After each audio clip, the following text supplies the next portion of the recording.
The world was literally knocking at the doomsday door on 16th of November. Two missiles exploded in Poland, which eventually killed two Polish nationals in Przewodow village near the Ukraine border.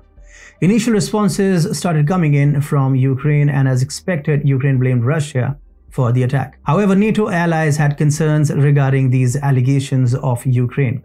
Why would Russia attack Poland despite knowing that NATO could unleash a full-scale war against it? And how could a missile enter and explode in Poland when the battlefield is actually miles away from the Polish village? Guess what? They were not wrong. It was all Zelensky's propagation that the time for invoking Article 5 has come. And thus, in order to avoid any further escalation, the West is keeping a soft tone on the whole issue. Hi and welcome to TFI Global, the foreign affairs and geopolitical analysis arm of the TFI Media Group. I'm your host Atul Mishra. Let's begin.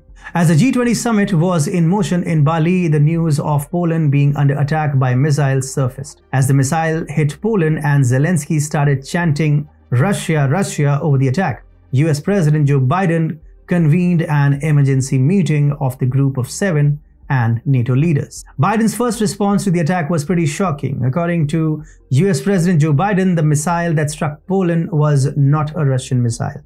Biden stressed it's unlikely that Russia fired the missile.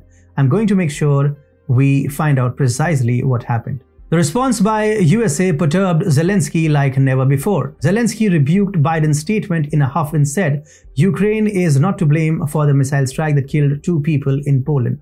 But the investigation says otherwise. All the investigations conducted till now by Poland and even by other NATO allies suggest that it was Ukraine that attacked Poland with the missile strike. NATO member Poland and the head of the military alliance Jens Stoltenberg both said on Wednesday that a missile strike in Polish farmland that killed two people appeared to have come from neighboring Ukraine. Polish President Andrzej Duda, who first stressed that Russia attacked Poland, took a massive U-turn and said there is nothing, absolutely nothing to suggest that it was an intentional attack on Poland. Possibly it was Ukraine's defense which was firing missiles in various directions, and it is highly probable that one of these missiles unfortunately fell on Polish territory. NATO Secretary General Jens Stoltenberg also echoed the preliminary Polish findings, stressing that Russia is not to be blamed for the attack. Nearly every NATO ally who had previously called for an assault on Russia has changed its stance on the issue.